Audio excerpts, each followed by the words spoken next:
some of the best mobile marketers 7 years ago were really data scientists first. I think that's becoming less and less the case. Today, I think the pendulum's kind of swung to the other side, where being a broader marketer, that's far more important. Welcome to Mobile Growth and Pancakes, a podcast by StoreMaven. We break down how and why mobile apps grow. In each episode, we invite a mobile growth expert onto the show to break down a specific mobile growth strategy, how it worked, why it worked, and what they would do differently. I'm your host, Esther Shatz. Welcome to Mobile Growth and Pancakes. I'm joined today by Adam Hadi, who is joining us from actually the current offices. Adam, do you want to introduce yourself a little bit? Yeah, certainly. So I'm Adam. I'm a VP of Marketing here at Current. We're a fintech in New York City, banking people who are overlooked by traditional banks. Can you give us a bit of a sense of the scope of Current? About how many downloads are we looking at? How many users? Can you share any of that data? Yeah, certainly. So what we launched, or the company really first started about 5 years ago, and we really came into our own a couple of years ago as we launched our individual checking accounts. So we launched those in early 2019 and now have over 1.5 million customers, million members. So it's been a really exciting ride. We have, the entire product is an app and a debit card. We're really aimed at banking people who've really been overlooked by traditional banks. Now, what do I mean by that? I mean, traditional banks in the United States and really across the world have been focused on people who are higher income, who carry deposits with higher credit scores, because that's what their entire business model revolves around. So to give you a bit of context there, the ways in which a traditional bank makes money, number one is by loaning out your deposits. That's been a pretty simple one. Number two is upselling you into a credit card where they can make money. And number three is really getting you into the mortgage. That's the big one that they try to get. But the problem with that business model is that most of America doesn't fall into that bucket, right? Most of America doesn't have a high enough credit score to get a premium credit card or to get a mortgage, and about half of this country is paycheck to paycheck.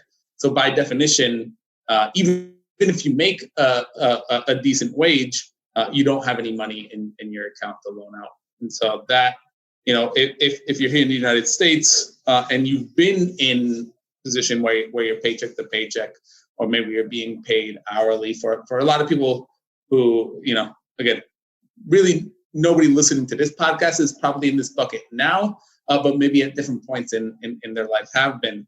Or if, it's not necessarily people who are low income, it's a lot of people who maybe freelance, maybe gig economy workers, maybe creatives. We work with a lot of influencers whose money is just inconsistent, right? And if you're not a standard 9-to-5 annually salaried person, your experience at the bank is very different than somebody whose is, right? You're getting charged overdraft fees because you're near a zero balance. You're getting charged maintenance fees because you're not, maintaining a minimum threshold of direct deposits or a minimum balance. Rather than getting paid to hold your money, you're paying the bank. And the U.S. is interesting in that way, in that it's very expensive to be poor here. And it's quite cheap and lucrative to be rich. It's a very sad but true, but I've never heard it put so succinctly, and that's pretty depressing. So I'm going to move on from that thought. Well, again, on the positive side, entering Current, we're far more cost effective than a traditional bank, right? Like we don't have any of the old legacy costs that would come with that. Right? Like it's crazy. If I were to tell you today, hey, you know what? I'm going to start a bank. First thing I'm going to do, I'm going to open up 10,000 brick and mortar locations. It's absolute insanity. But that's kind of like the active decisions that traditional banks are still making by maintaining those branches in many ways. So we don't have any of those costs, right? We're far more efficient, even actually compared to other fintechs, where we've built our own banking infrastructure. I won't get into the technicals out of that quite yet, but what that means is that our cost efficiencies we can pass on to our customers, and we can bank a customer who others can't profitably. And since we can bank that customer, we can build products that are way more relevant to them. So if we're looking at, basically, it sounds like you have a pretty broad reaching audience. I mean, it's something that could be relevant for a very, very significant percentage of the country. What kind of Yeah, our addressable market is about half the population in the United States, around 130 million people or so. So I guess one of, I'd love to understand when you're looking at growth, and it sounds like you've been going through growth, especially in this past year at a pretty rapid scale. What are the KPIs that are most interesting for you? For us, we really care about direct depositing customers and capturing the customer's direct deposit. That's what it really means to switch your bank, right? If you ask anybody like, hey, again, you ask them, who's your bank? They'll probably give you one answer. And that answer is basically where their paycheck goes to. What is that? They might have 10 financial apps on their phone and a bunch of different cards and accounts here and there. But to be your primary bank, that's our KPI, and that's really getting somebody's direct deposit. And a lot of our core values are tied to that. I mean, one of our big value props is that we get people paid faster, and you can only get paid faster with your direct deposit if, of course, you're receiving your direct deposit. And so it's a relatively down funnel event that we care about, but that's the one. So I'd love to understand now, talking about the marketing side of things. I'd imagine that a lot of the strategies are based on this maybe a little bit harder to reach, harder to measure KPI.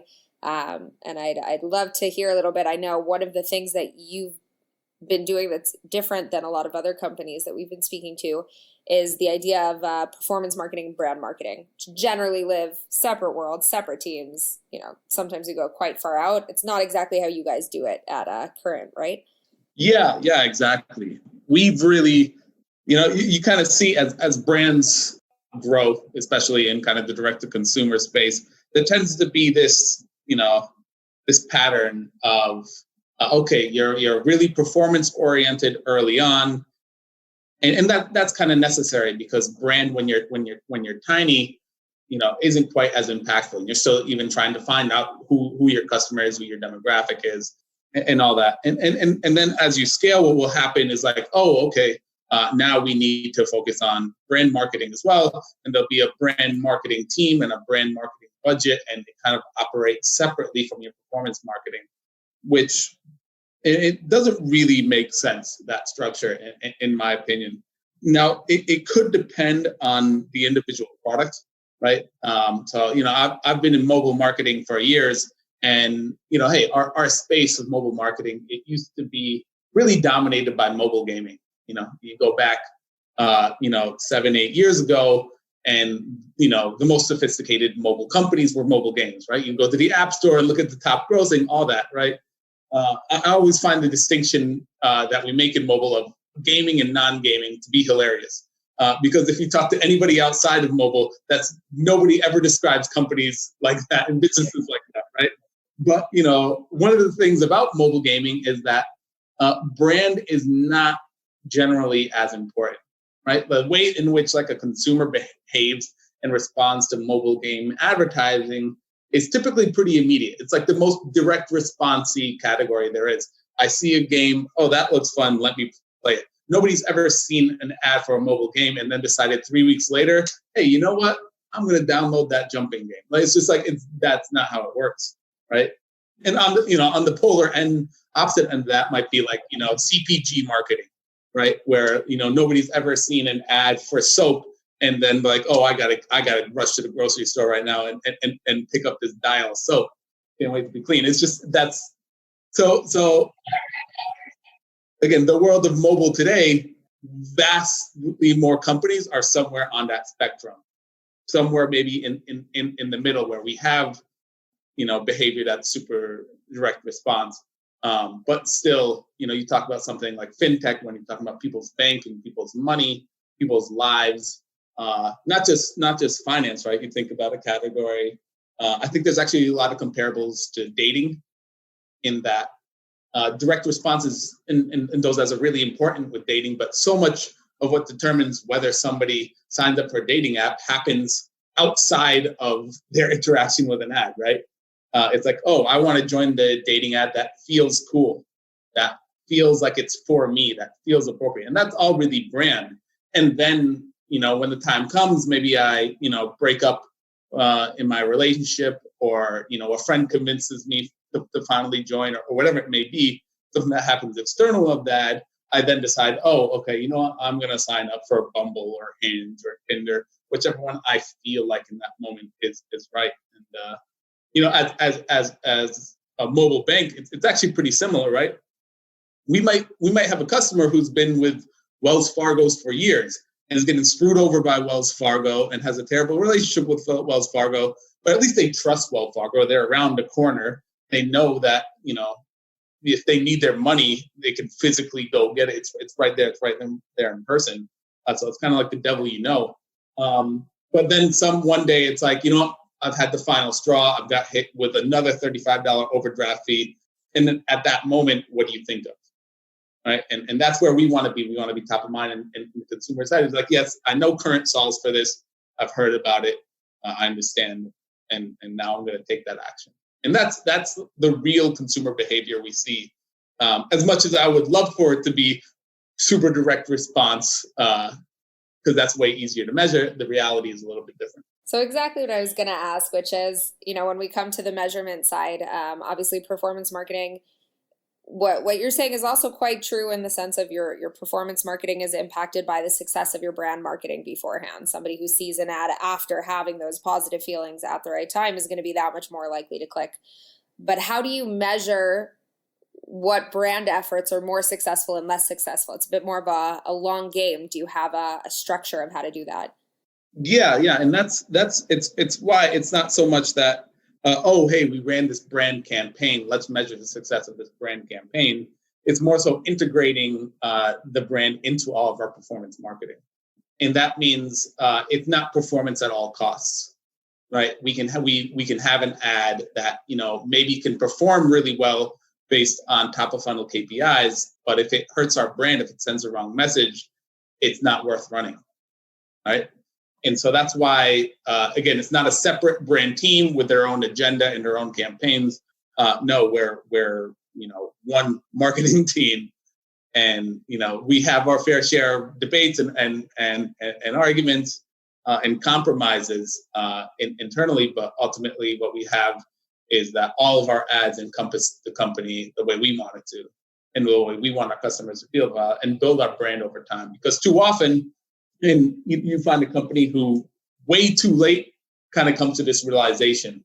And, if they've already spent millions and millions and millions of dollars and can't really go back and change their brand, I think of a company like maybe a company like Wish is maybe easy to pick on here. And Wish has been super successful. So as a business, I'm not picking on them. But as a brand, I wouldn't say they have a great brand, right? And they've spent an insane amount of money, but haven't really built that at all. Outside of maybe being on the Lakers jersey, that was a great buy at that time. Whoever made that decision, spoken from a perspective of a Knicks fan. My point is that they've already spent all that money on all that performance marketing, and they've pigeonholed themselves as a brand that's not really very aspirational. So it sounds like you also look at performance marketing in a way as a subset of your brand marketing, meaning that's another area where you're distributing your brand, where you're building your brand, is specifically in the ads that you're running and in the campaigns that you're running. Exactly. Yeah. And we see with our own consumer behavior, we have the various touch points before you install the app, but, certainly it's very easy to measure touch points after you install the app. And the behavior isn't that, hey, you installed the app and immediately the first thing you go do is take all of your money and, put it into current. No, there's a level of trust that we build with customers that takes time. And again, finance is so related to other parts of your life. There can be lots of factors that determine when you decide to make that switch. And so there's a curve, and we see the curve clearly once you first installed it and signed up, but there's a curve that starts well before then, right? And it starts with the first time you've even heard of current. So, just because you mentioned also the idea that you're really looking at nurturing your users when they go further downstream, and I'm sure there's a lot of work that's happening within the app that's continuing that nurturing process and continuing that the likelihood for success. It's half the battle to get the user in, and then the next half is to actually get them to do what you want them to do. Have you guys been speaking at all about the changes in IDFA and how that's going to affect the marketing funnel from the higher up side? How can we pull in those users and make sure that our marketing campaigns were successful if we can't keep that parameter going all the way through? It's this monumental impact on mobile marketing that's happening across the board.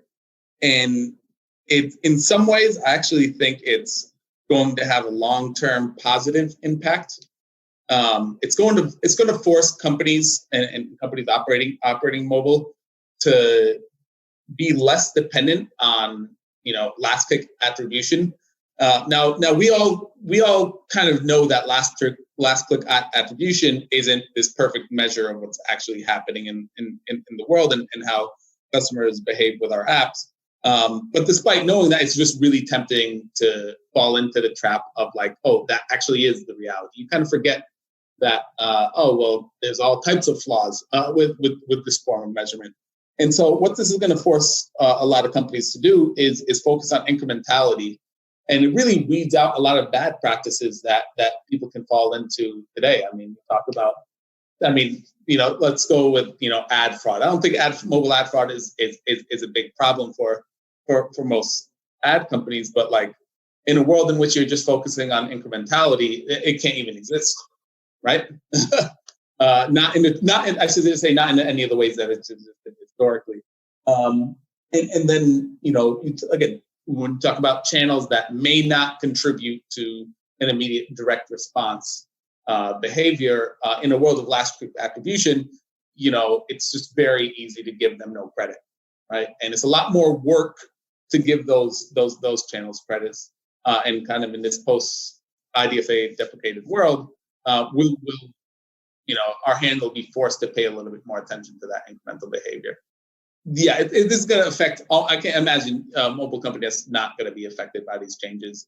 Yeah, I mean, I think also, for me, when I look at, I've spent a lot of time also analyzing the organic side, and there you've never had IDFA, right? Organics never had that ability to keep somebody, completely tracked and decide what that, you haven't had it. So it's been kind of the process that's been being established on that side. And I think even for obviously the impact, all of your marketing efforts are having a significant impact of your organics. Those don't fall out of nowhere. So companies even that have a heavier, are mostly reliant on those organics are still going to be affected by this concept of, everybody's entire structure is shifting now. The way they approach marketing is shifting because of this.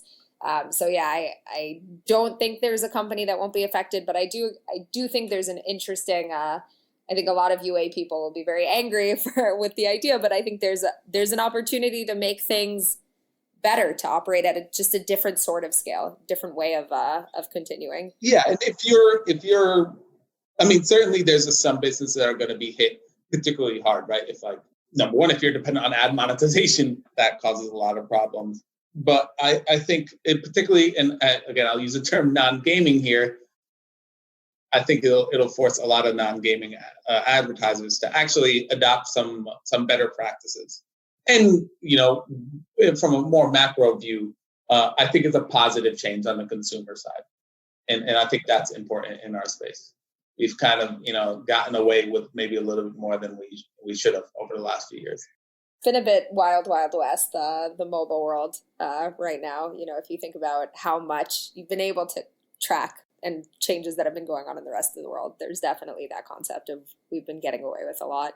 Do you maybe have an example you can share of a specific time that you were tying, you had a really close tie-in between something you were doing on the brand end and something that followed through on the performance side? This problem of kind of like a lack of attribution We see it with our influencer marketing. Now, influencer marketing is a really big channel for us. It's a space that I've worked in for a really long time. And the idea of imperfect attribution there has existed for a really, really long time. And influencers as a whole, if we were to, I hate the term, but like if we're talking about like a brand effect, essentially somebody really getting to understand your business and understand your product, but not necessarily taking the action right then and there. I think that certainly exists on influencers as a channel, particularly a channel like YouTube, where you may not leave your YouTube video right then and there, but you have just listened to a 60-second pitch on a product, maybe similar to watching, almost like watching an infomercial. That's a space where, this kind of all blends a little bit together. We take a signal that we get from what is attributed and what is easily measured, and then we look at overall effect on organic during that time. And there's a drag effect. Again, YouTube certainly, as those videos are evergreen and live on forever. But when we run local campaigns and looked at, okay, well, we started the campaign here, we ended the campaign here on a local level.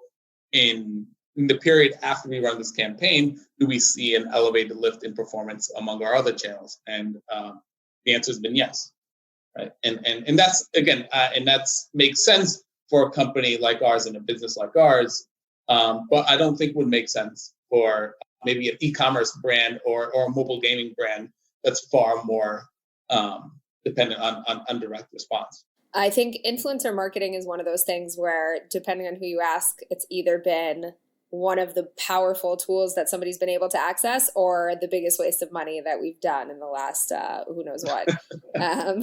You hear both sides a lot, maybe a little bit more on the second one. How do you approach influencer marketing? Do you have a process by how you can understand this will be a valuable source for me? This is something I want to run with versus, this is not something that's going to take users to where I need them to go. The interpretation of it in all those different forms, I don't think any are disingenuous.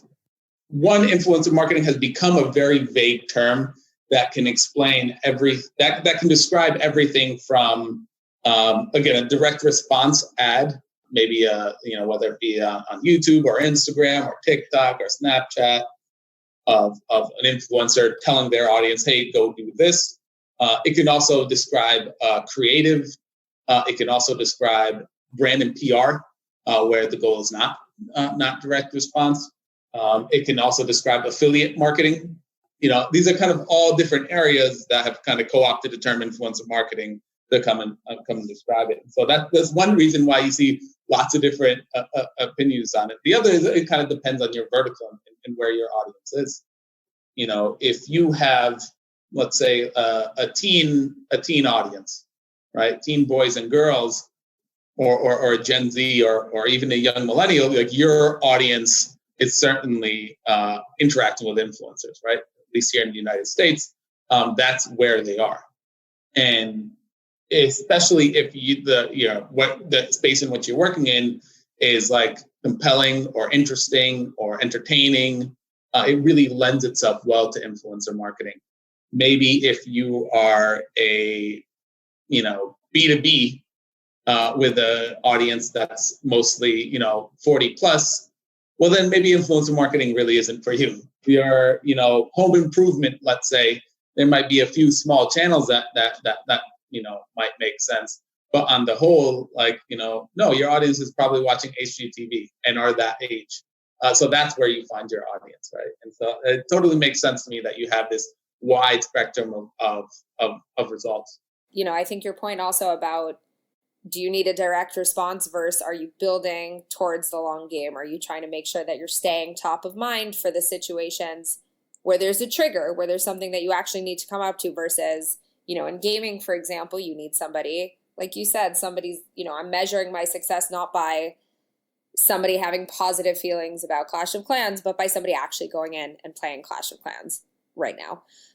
So I think that might also be, one of the big differentiators is, are you using it as a way of kind of distilling your brand among the audience that you're looking for and giving it that time to, you mentioned the drift effect as well. Are you giving it that time to kind of stimulate user behavior at a certain point if it's not that moment? So I think that also could be one of the reasons we're used to the performance marketing side. We're all used to instant feedback. This campaign is working now. I can increase my budgets. And again, don't get me wrong, because you could certainly, and really the primary way in which we work with influencers is just that. It is through this, kind of strict lens of performance marketing, in which we measure it like we measure any other performance channel. That's just our approach. But I think every business maybe takes it a little bit differently. Do you have any examples of campaigns that you've tried that have been miserable failures that you'd never do again? For us, where a lot of it's about knowing your audience and knowing where they are. And, when we first launched our individual product, that was part of a learning process for us as well. And I always knew, I'll say this about YouTube, I always knew that it skewed pretty young and that the demographic information that we were getting from YouTube wasn't always accurate. But I never knew exactly how true that was until working here at Current, again, at a bank where we verify people's identity and their ages and their addresses, et cetera. And this actually happens across the board, across networks and everything, where, I used to feel far more confident in when I would target, let's say, an 18 plus audience on Facebook, that they would indeed be 18 plus. Or, if they say they're 24 years old, that they're 24 years old. What we actually find is, again, now that we're actually, verifying this stuff, that's not always the case. And so on YouTube in particular, the platform skews far younger than the demographics tell you. And again, when I say far younger, I mean far, far younger. It might tell you that it's 80% over 18 and it's 80% under 18. Like we're like there's all types of like nuances within those numbers, but they basically mean nothing. Yeah, I can tell you my 1.5-year-old can manage to get on YouTube from pretty much any device you find. So I definitely believe that. And that your 1.5-year-old is using your device, which certainly identifies her as an adult, right? So that explains some of those changes right there. Yeah, I guess that makes a lot of sense. What young kids are using. So when your YouTube algorithm is all sorts of messed up, it's thanks to the kid. Yeah. Yeah, you can imagine how maybe looking at the demographic data that's provided to you is not really the best indicator. Wow. Yeah, I never thought of that, but that's completely true. That makes a huge amount of sense. There's a little bit of, in deciding what a channel's demographics are, it's a little bit more art than science. All right, I've got one last question for you before we move into the quickfire round, which is, if you could, let's go back in time a few years, you're about to start your role at Current again. Is there anything that you do differently? That's a good question. This is a little bit ambitious, but I would probably demand bigger budgets faster.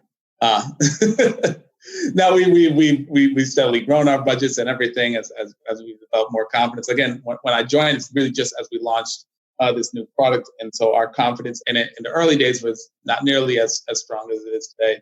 It's a happy way of looking back, knowing for sure that you had a winner on your hands, that you could have just started pushing earlier. We're going to move into quickfire. So I ask all our guests these questions, and you can just go with the first thing that comes to mind. First of all, if you could give one tip to an aspiring mobile growth marketer, what would that be? I would say to really try to get a wide range of experience. If this was 5 years ago, if this was 7 years ago, that tip of mine might be to really learn Python, really learn SQL, really get into the data. Some of the best mobile marketers 7 years ago were really data scientists first. I think that's becoming less and less the case.